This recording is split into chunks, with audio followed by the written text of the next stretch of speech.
Hello, everyone, and welcome to tonight's Echo Means Business Pro Networking live event. Now, this is an ongoing series designed to help green industry pros across the globe connect, share, and learn from each other. Tonight's session, we will focus on workplace safety. As a reminder, EchoMeansBusiness.com, now in its 6th year, is the premier online community and mobile app for the green industry. Visit the site or download the Echo Means Business mobile app to connect with pros like yourself or join one of the many conversations on tools or business tips. Access member rewards, listen to our podcast, or check out past pro networking videos. Tonight's guest, we have lots of great people here. Lots of great people. We've got Shawn Langton with Kujo Yardwear. We have Troy Huber with ComfortTrim, and then we have Sam Steele with the NALP. For y'all that don't know what that means, that's the National Association of Landscape Professionals. So I'm going to just call on these guys. I'm going to let them tell you a little bit about themselves, a little bit about what they do, and then we will get into this. So if you have any questions, feel free to comment, and we will try to get them up here and get your questions answered as well. So let's start with Sam Steele here from the National Association of Landscape Professionals. Sam, tell us a little bit about yourself and exactly is what you do. Okay, thanks, Danny. My name is Sam Steele, as you can see there on the screen. I'm the safety advisor for the National Association of Landscape Professionals in Fairfax, Virginia. I work from my office at my home in College. And what I do for the association and for our organization is I'm really a member benefit for NALP members who have questions about workplace safety and health. A lot of the questions I get asked relate to OSHA regulations, which of the OSHA regulations apply to lawn care firms, for example, which of the OSHA regulations apply to the construction side of the work that we do, the landscape construction, design, build companies.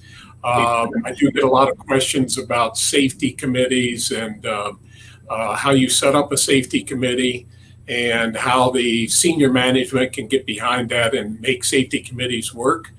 And then I talk a lot about kind of some of the things that OSHA is looking for in the industry.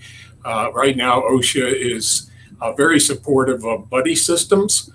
We're not the first industry to do that. Obviously, buddy systems have been around for a long time.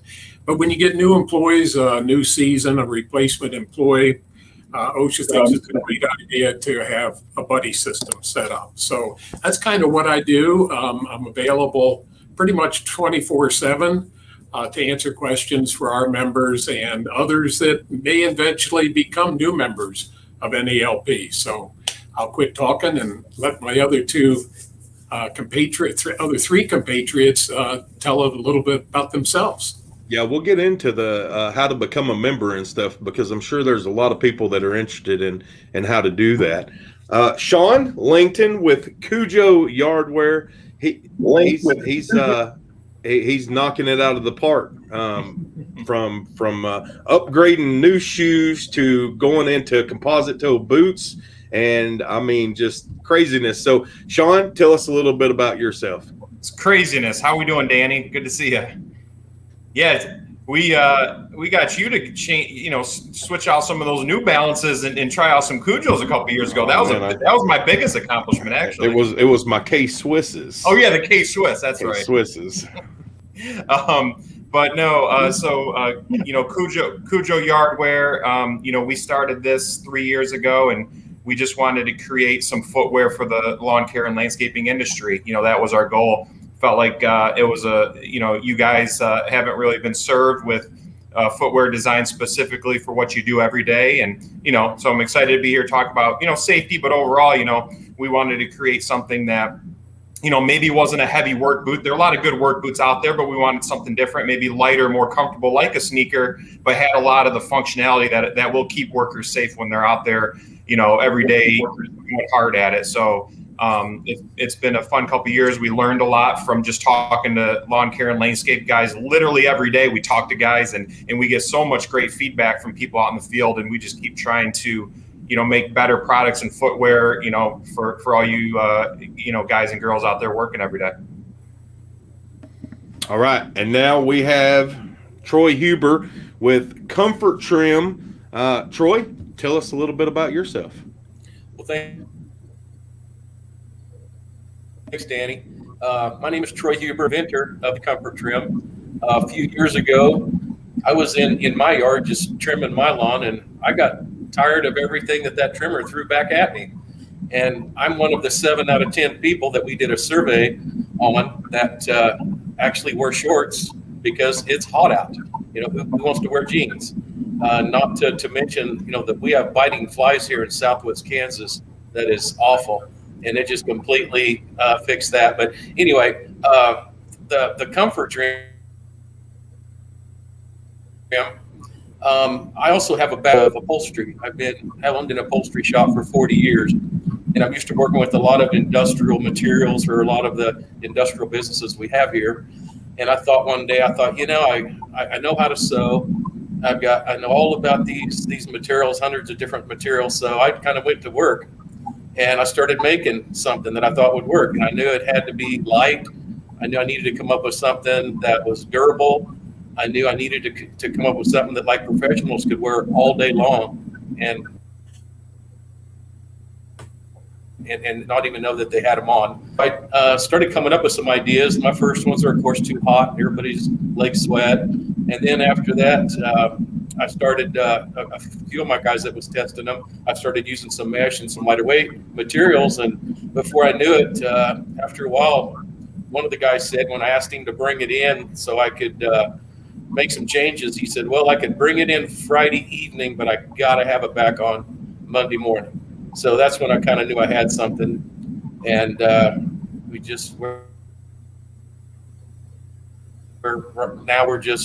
with them. And we're back. No, you did great. All right. So we're going to start with some questions here, get into some conversation. If you have any questions, you just joined recently, feel free to post some things over in the comments of what you would like to ask any of these gentlemen. Maybe you got a questions for one of them specifically. So let's jump into some questions here. So let's talk about what are the local, we're going to ask Sam this, and because this is a big one to start the thing off right, I believe.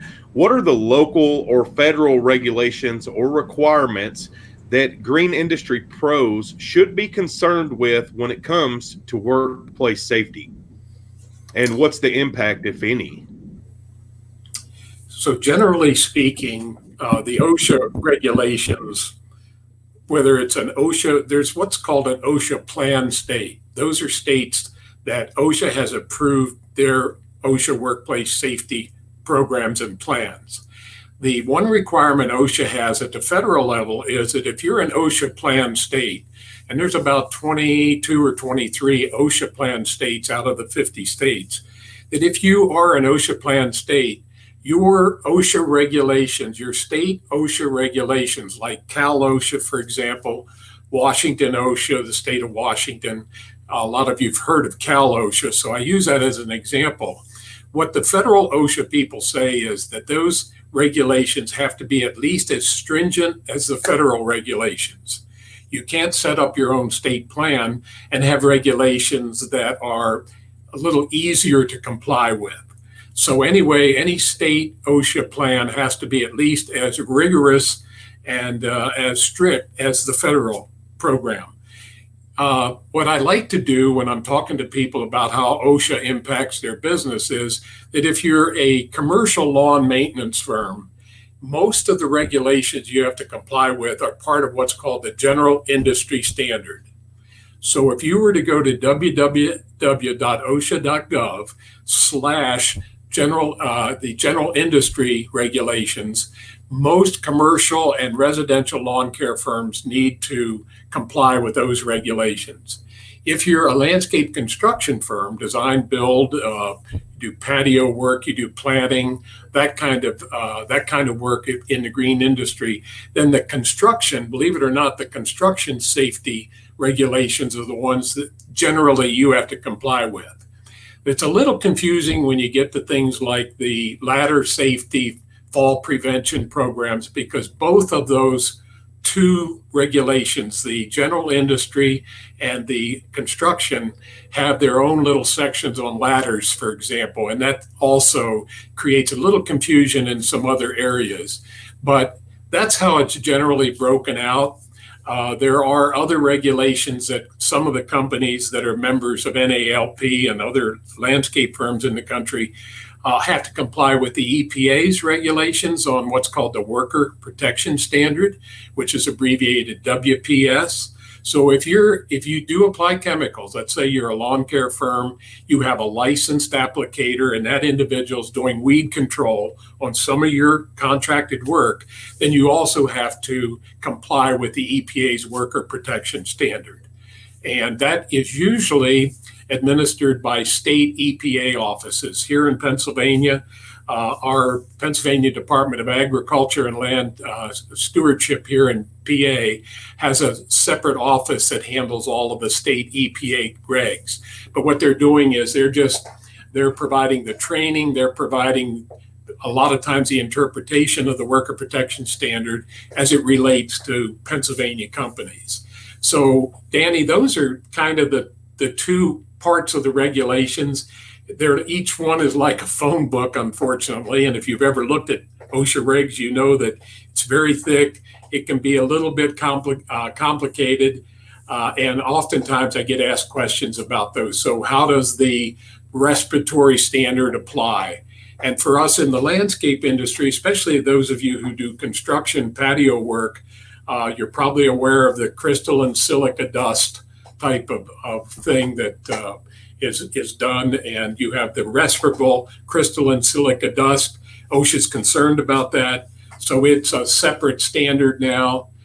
For those of you in the construction side, there is work being done at federal OSHA right now on a new standard on skid steer loaders. It hasn't been passed, and as far as I know right now, it has not gone out for what's called public comment yet. But they've been working on that for a couple of years. So you might see that type of thing coming down the road. The reason why all these regulations apply to us is that when you look at the data year after year after year, unfortunately, the green industry has a fairly high rate of worker fatalities as far as what's called the all industry average for the whole country. We're unfortunately on the high end of that. And because of that, OSHA gives us some special attention. From flipping mowers to, safety we really don't think about it a lot when we're out there. But I stepped off the mower today and the first thing I thought of was stay away from it, even though I've disengaged the blades.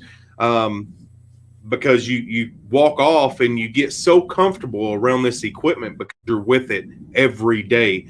And the first time you actually get so, I can't even think of the word I'm looking for, but is when something's going to happen. My foot touches the edge of the discharge chute, and that's where that blade's spinning, and boom. There's so much hedge trimmers falling and just accidentally clipping your arm or something. There's so much in this industry that could go wrong, and we really don't think about it on a day-to-day basis because we're doing it all the time, and we get so used to it that in a split second something could go wrong. Yeah, that's what whenever I do OSHA training, we have an OSHA 10-hour course that's offered through NALP, and I talk about it as becoming complacent. You're so used to doing it, you do it every day, and you get a little complacent, and then you make a big mistake, and sometimes, unfortunately, you pay the price. But you're right. You mentioned mower flipovers, flipping over on top of individuals. That's the reason why most of the larger zero-turn mowers now have roll bars on them, or the rollover protective structure that we call ROPS. That's the reason why they're on there. And a lot of times You see those ROPS in the folded down position, and you see an individual on the machine with the ROPS down, and their shoulders and head are sticking above the top of the ROPS arms.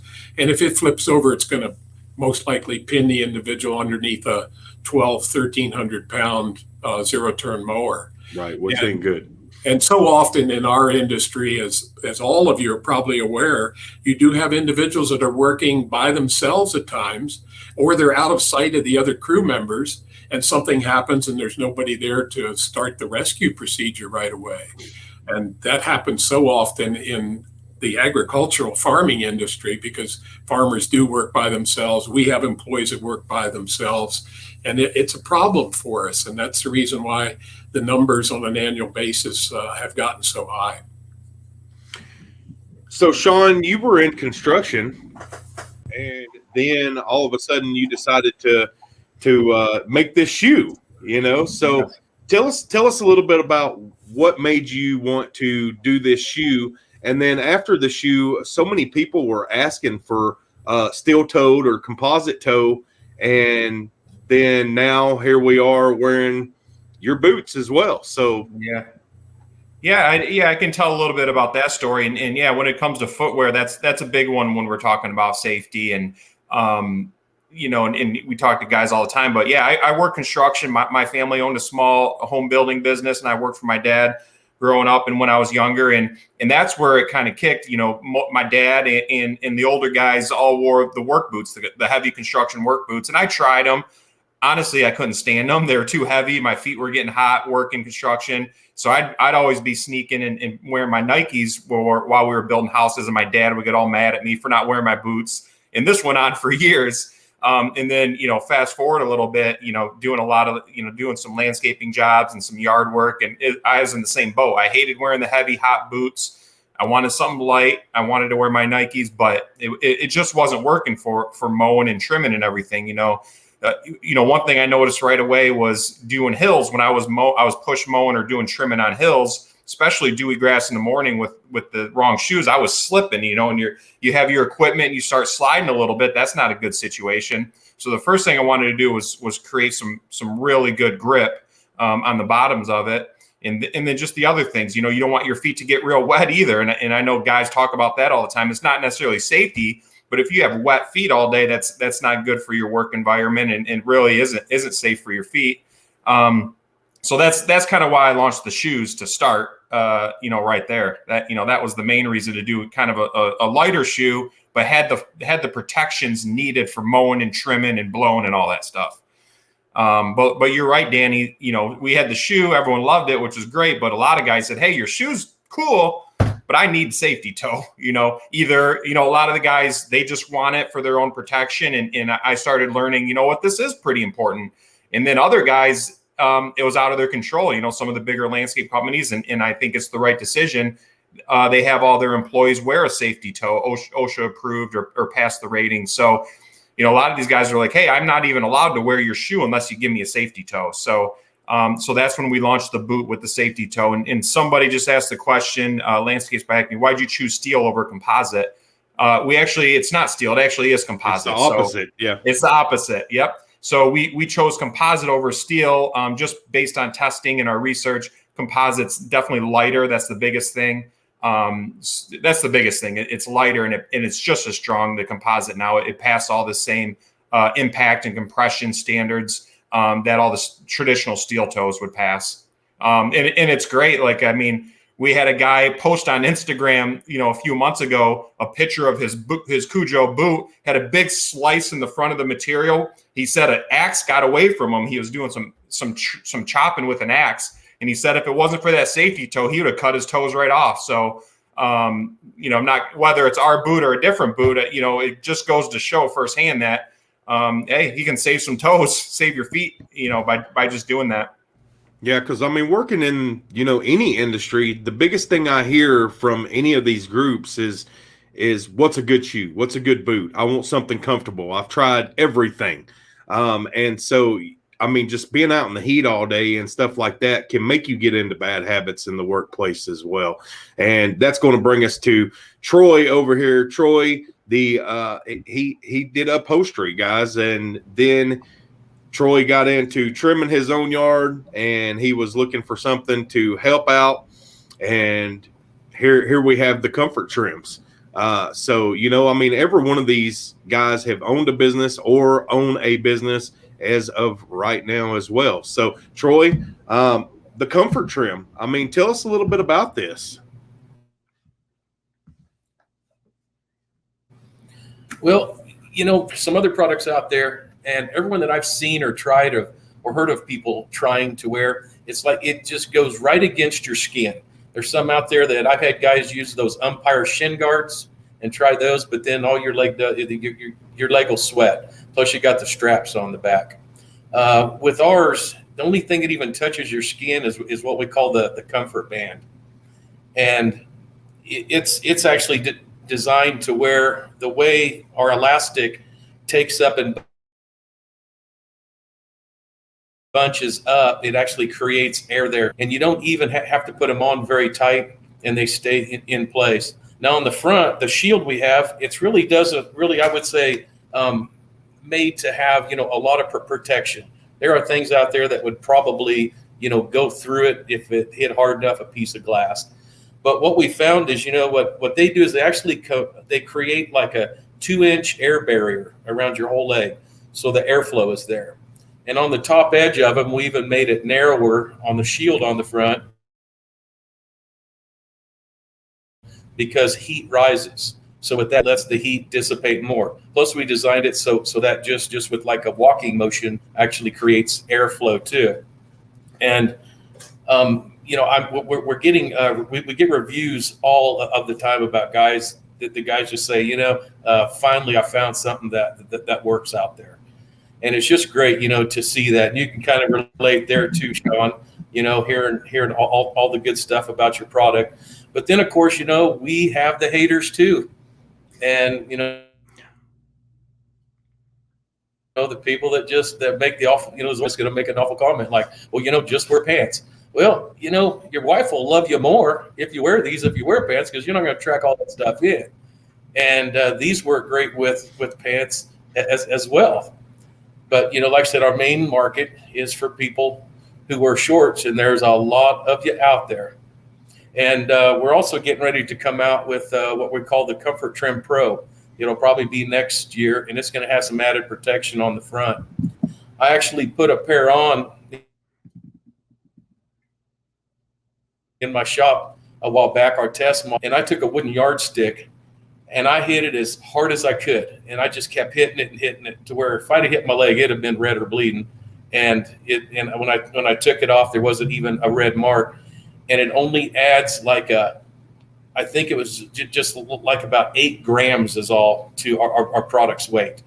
So we're kind of excited about that. We're going to do a couple other modifications too. We just have to check with our patent attorney just to make sure that we stay within our patent guidelines. So, Danny, I hear that you wear ComfortTrim. Oh, I wear everything. I wear the Kujos, the comfort trims. Like, man, I tell you what, that's probably the best thing that you said about them was I don't have the grass stains. I don't have the grass stains. So when I take my pants off, I don't have grass everywhere. I don't have grass in my washer, in the washer filter anymore. I mean, when you start talking about fixing a washer compared to the cost of a product to save you from having to do that, well, I mean, it's a no-brainer. You spend $30, you don't have to worry about it. Yeah, you look a little funny, let's be honest, but it's everything is made. I mean, that's why a lot of people stray away from safety stuff is because the way they look, the funny, things that, it makes me look crazy, or the safety glasses. The biggest thing with me is I'm blind out of one eye. I was born that way, so I'm completely blind out of my left eye, and so I really have to watch everything I do. So when I'm trimming, wearing glasses that are safety approved are my number one thing, because one wrong move, I'm blind out of both eyes. I don't have one to spare. So And once again, it comes down to, oh, you know what? I'm just going to jump out of the truck real quick and trim around this tree that I missed. And then that's the one time you forget to put your safety glasses on. That's also the one time something happens to be there, a piece of bark pops off the tree and boom, right in the eye. And now, now what? So always, I mean, we take so much for granted being in this. So I do have another question, and I'm kind of curious on this because let's say I have employees, Sam.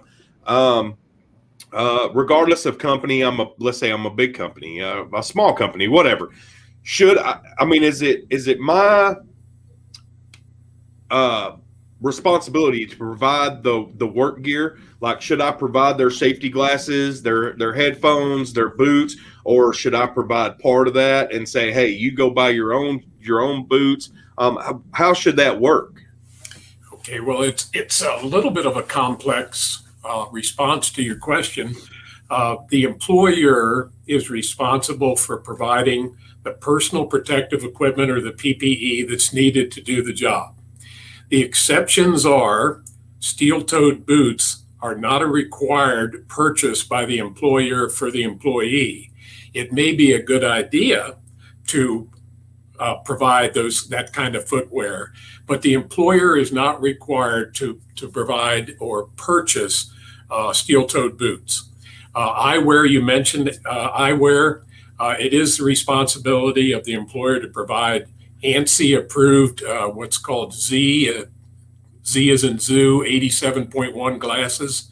And if you wonder if they are glasses that are ANSI approved, if you look on the inside of the stem right here, you'll see a capital Z with an 87.1. And then sometimes there would be a year, 2017, that would represent the last year that standard was upgraded. Hearing protection is required. You said something, it's earplugs or ear muffs. Even though OSHA does not,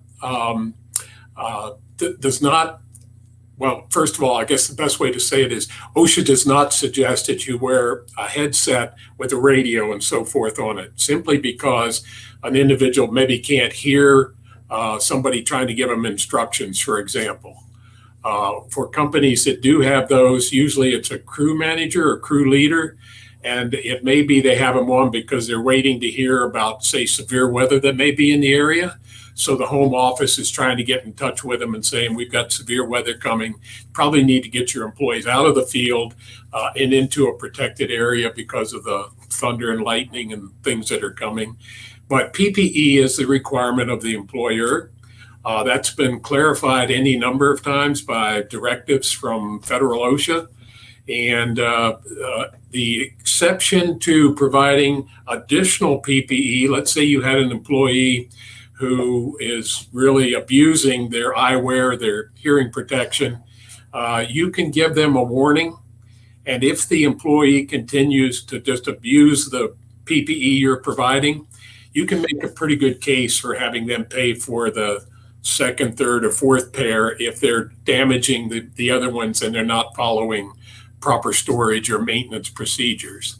So I think that kind of answers your questions about PPE. It is the employer's responsibility. And the PPE that's required would be the PPE that's based on your hazard assessment or hazard audit of the workplace, where there's loud noise, flying debris from underneath mower decks and those kinds of things.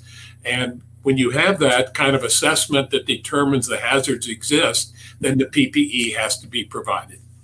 So on this same subject, I've got to ask. So let's say, because I'm curious about this, an employee shows up to work one day without the proper PPE, and he gets injured. But you're a big company, so you're really not, none of the. Let's say it was your head guy maybe that was out doing a job by himself. He gets injured from not using the proper PPE. Is that strictly all on the employee? Is that on him, or does that come back on the company? As well, I mean, it's their employee, so I would assume it was. But how does something like that exactly work? He was provided with the proper stuff. He's been using the proper stuff anytime you're around. But once again, let's jump out of the truck real quick, trim around this tree type of thing. He just goes to do something real quick, ends up getting hurt. What happens now? Well, I have two suggestions. Number one, the personal protective equipment that's been assigned to that worker should be kept either in the work vehicle or at least close to the job site. I would not support your employees taking their PPE home.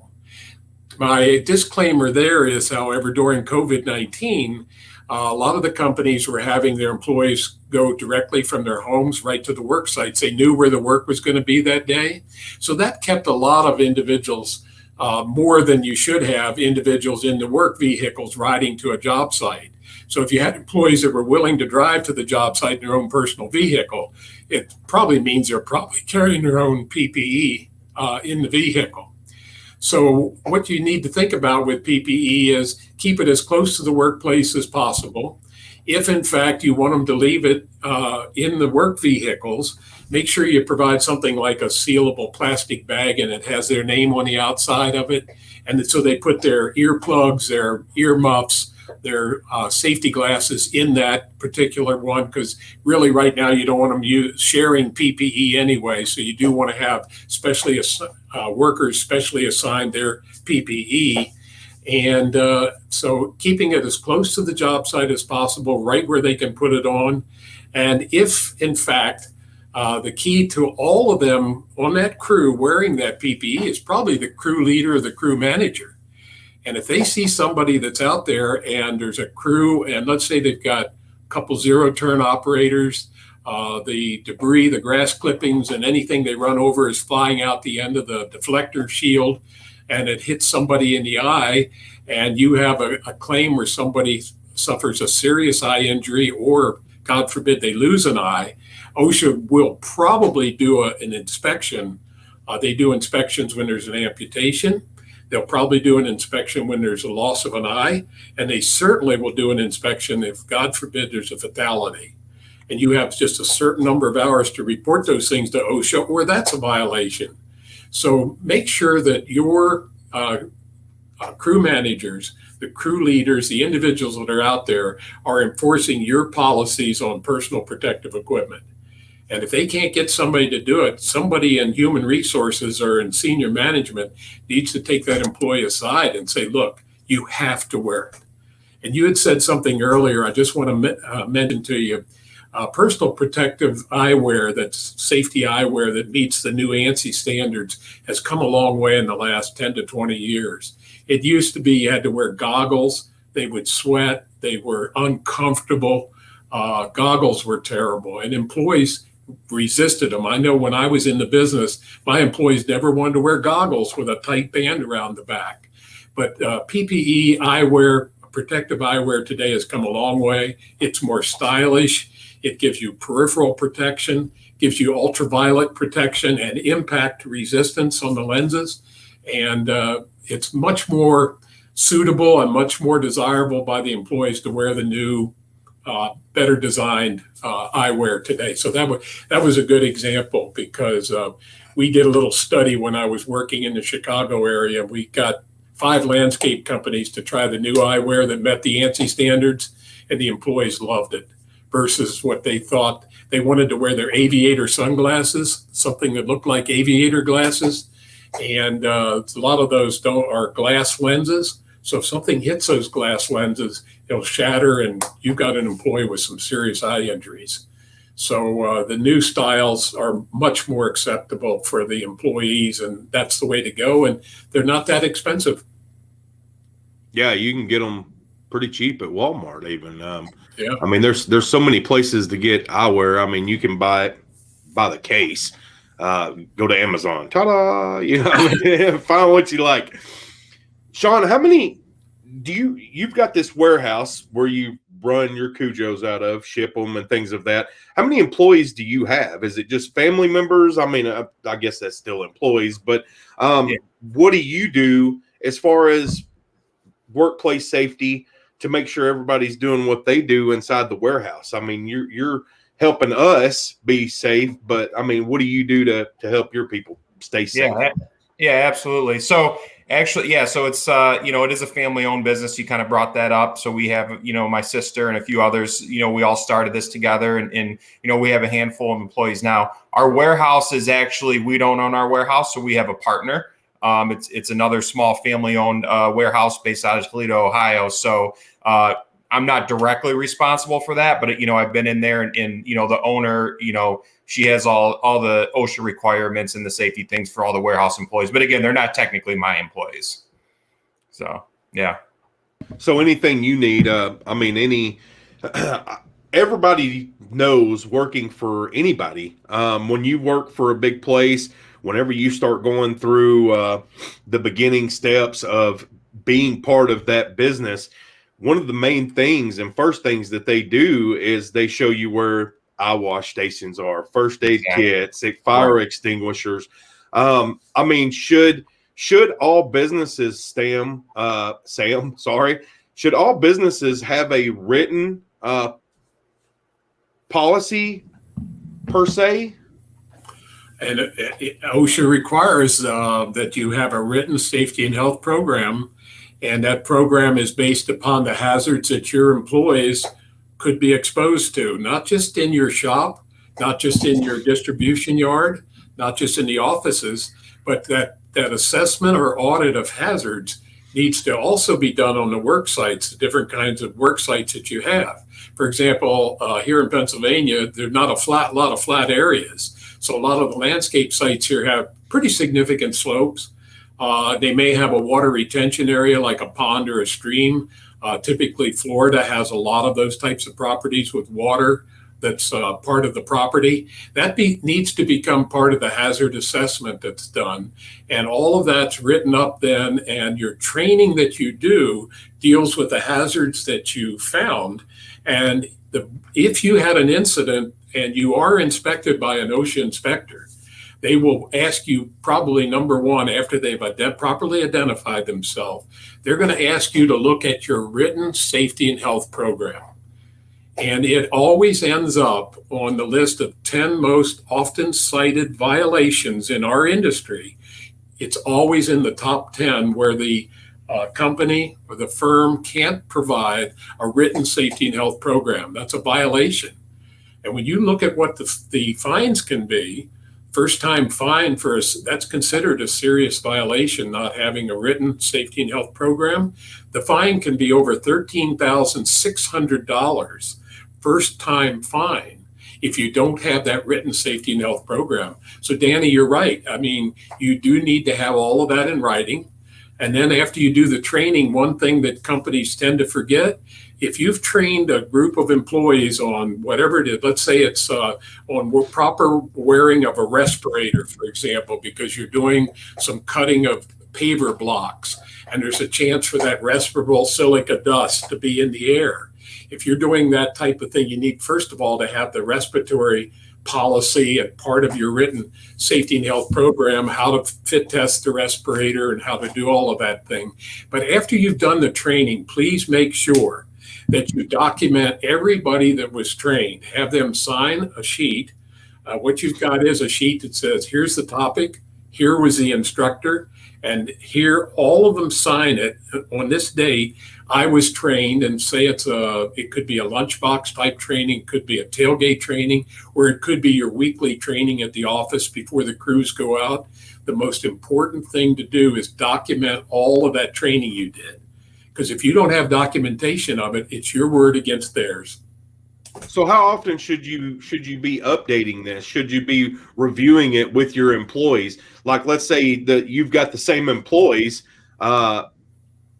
that you've had, like nothing's changed, but how often should you go over the same stuff with them? I know this is a serious thing, but how often should somebody go over this, and how often should they update their books? I would assume when you get something new in the workplace, a chemical or something, if you're spraying pesticides or whatever, there should be a safety sheet on that. Right, a new safety data sheet. And there's a couple answers to that question, Danny. Number one, when you have new employees, They should really be trained before they go out on the job, before they're involved in a job where there may be some of those hazards that you already identified. Let's say, for example, you take on a new job, and this job requires that you do some, let's say you've decided to do some tree work. So you have a certified arborist that comes to work for you, because it looks like a good way to expand a good solid landscape business, because there's a lot of tree work available in your area. When you take on a new job, you probably need to do training, retraining, because the new job, the new work environment may have other hazards that the other jobs didn't have. So you want to make sure new employees get trained early on, so that the training may have to be done. You may want to do some more training when new job sites come on board. And then if you've got some type of occurrence that keeps happening over and over again, let's say it's what we call close calls. When you start seeing a lot of close calls, that means that you need to do some training in that particular area, because a close call is going to become your next major claim, your next major incident. Which is like the boards you see at some of these places. It says 0 days without accident, 2 close calls, and whatever, how many. So Troy did upholstery for years. I mean, that's what he's done, and your hands are real close to needles.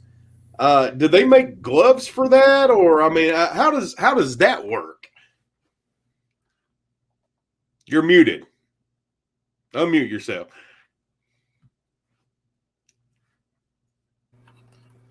Well, I haven't found any gloves. And you would think, as much as I sew every day on a daily basis, that I would have at least sewed my finger once. But knock on wood, I actually haven't. Yeah, that's great. Do they make gloves for something like that? I mean, it would almost have to be a thimble type or something steel, because that needle's coming at a pretty fast with a behind about a 3/4 horse, and that needle's very sharp. So I would probably say no. About the biggest hazard that I have in the upholstery shop would probably be like working with the razor blades, cutting seams apart on the things that we work on in there. That's because some of them needles can get pretty big. Yes, they can. Wow. Does anybody have any questions? Shawn, Troy, Sam, do y'all have anything to put in? Ask any of these guys, or hey, maybe there's something you're curious about. Well, Shawn, you and I are kind of in about the same kind of business, and I think I'd like to get together once in a while with sometime and maybe get on the phone. We could probably help each other out with things that we've learned, and I'm sure you're going to be at GIE. Yeah, absolutely. Yeah, I'd love to get together, and I'm sure hopefully a lot of the people watching this will be at GIE too, because that's such a great event. So yeah, we'll definitely be there and see a lot of people there. Yep. Well, we're going to have some giveaways there too. We're going to give away a one of a kind pair of ComfortTrim. We're going to have a drawing for it, and they're going to be like a special edition. We're going to call it the Freedom Edition. It's going to be an eagle grasping a flag. So that's going to be kind of cool.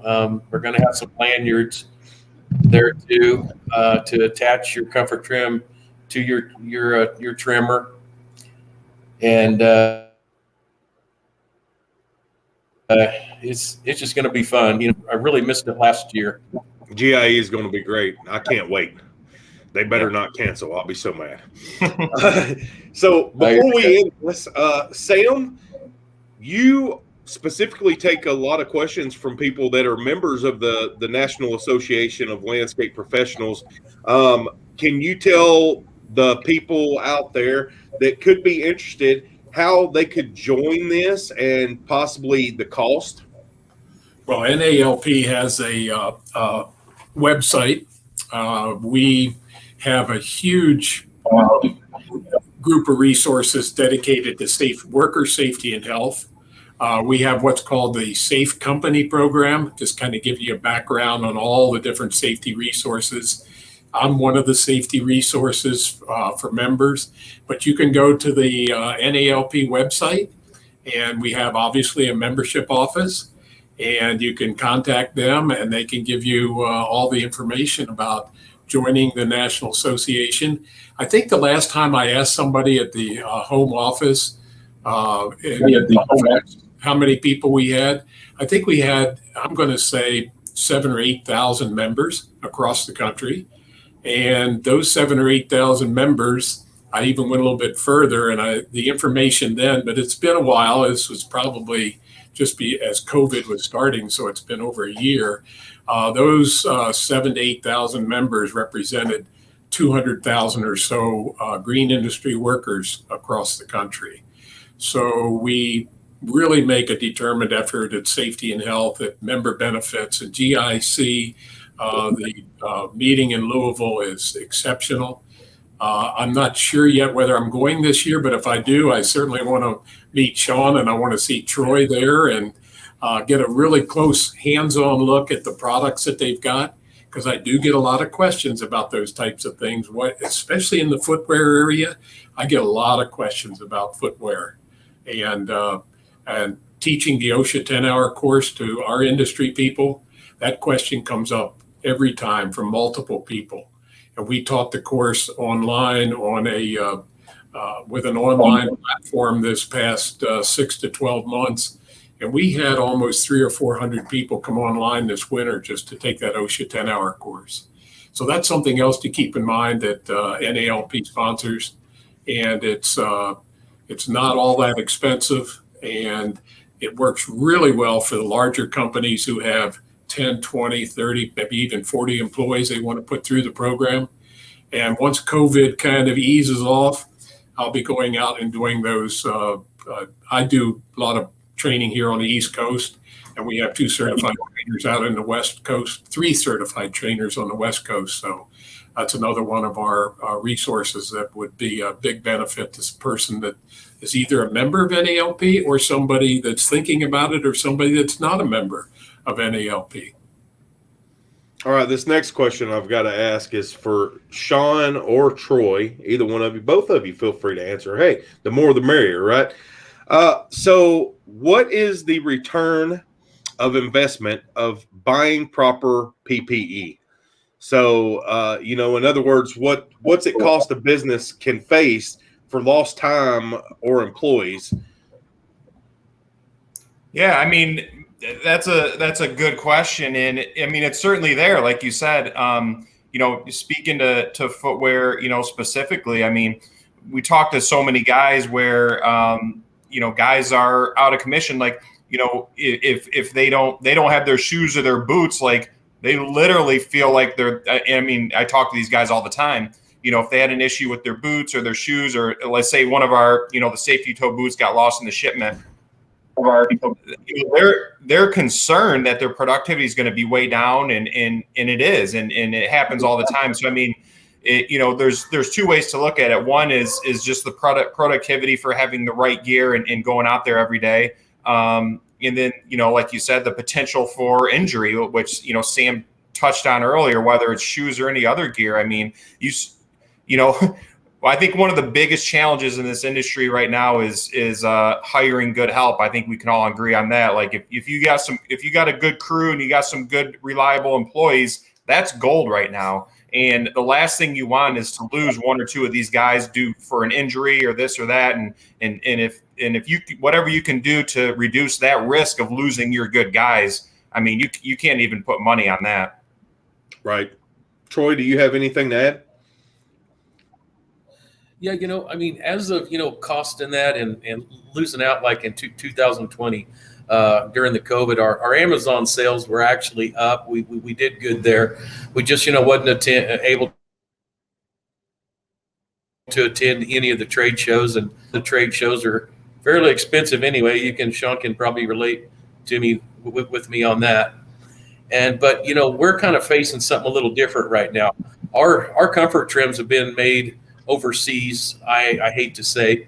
The main reason is I've run a business for decades, and I wanted my life to get easier. I didn't want to start a manufacturing facility. I wanted to pick up the phone, call it in. It come in in a shipment, in a container, boom, done. But unfortunately, that has changed due to things going on in the world and on the other side of the world. We was getting ready to call in an order just 2 weeks ago to Hong Kong. We already had all the arrangements, everything done, and we thought, well, we got to have some shipping costs. And what used to cost about $3,500 to get our stuff here to the mainland is now $38,000. So I just told my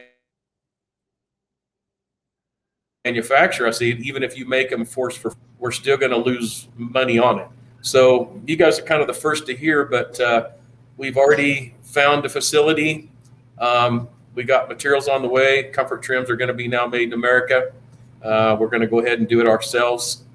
So that's going to be good. I'm going to be glad to be able to put all the American flag on the wrapper, on the cover now, and put my flag over the table at the shows. So, and you'll be right there with the OSHA books and all that stuff in the warehouse now. So now it's right. Now it's all on you.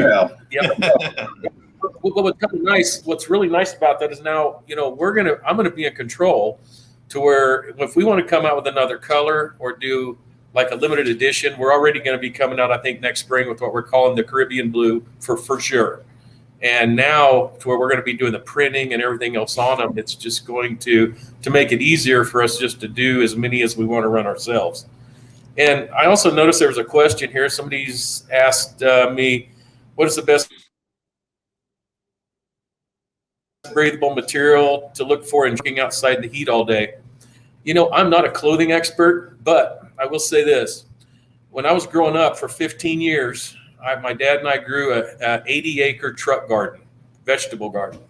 And my job, because my dad, bless his soul, he didn't want to hire no help. He had me. So my job was to hoe that, all the weeds in that for 3 months. And then after 3 months, then we picked it all. And that took 3 months in our harvest. So I found the coolest thing I could find to wear was just the thinnest cotton T-shirt I could, if that helps. There you go. I'm a polyester type myself. Shawn, you found anything that's nice and breathable? And we're actually testing materials on for some pants right now. We're going to do some landscaping pants for next year, and that's a key thing we're looking for. It's got to have the protection. And now, Troy, you don't like the pants. I apologize where I'm going with this one. It needs to have the protection, but it's got to be light and comfortable. So yeah, we're testing materials now. It's a great question. Is this going to come in big boy size? Yeah, but Shawn, you can make them as comfortable as you want, but they're still going to get messy. Yeah. Yep. Totally agree. And I think it goes back to what you mentioned with your product is there's no one size fits all for this industry. I mean, you're going to have some crews where everybody's wearing pants, and then even if you think that's the right thing, you're going to have other crews where these guys wear shorts because it's too hot, especially down south. I'm in Carolina, or you get down in Florida. Right. And you could also say everybody should wear safety toe boots all the time. Well, the reality is a lot of people like to wear their sneakers. Mm-hmm. So that's where, you can't say everybody has to do everything, but you got to at least still look at safety and look at protection. And instead of just a sneaker, what's at least a little better? What protects me a little more? You know what I mean? Instead of just wearing shorts, let's get Troy's product and have a little more safety here. So I think there's no one size fits all. I think everybody's got to assess their situation, their region, the type of work they're doing, and just just think about it and be smart. Pants. I can't wait. This is going to be awesome. I get to try. For all you big boys out there, be watching. Pants coming soon.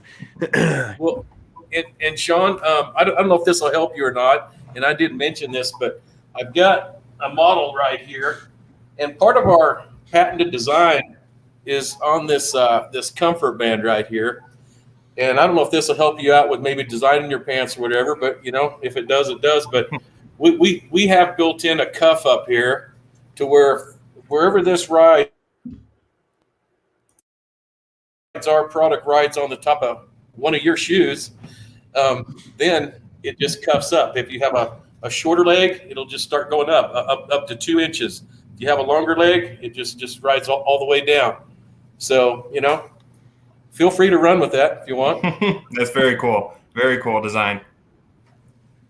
All right, guys. Thank you to all who have joined us live tonight, and a special thank you to our panelists. I appreciate y'all for taking the time to come up here and speak on this subject with us.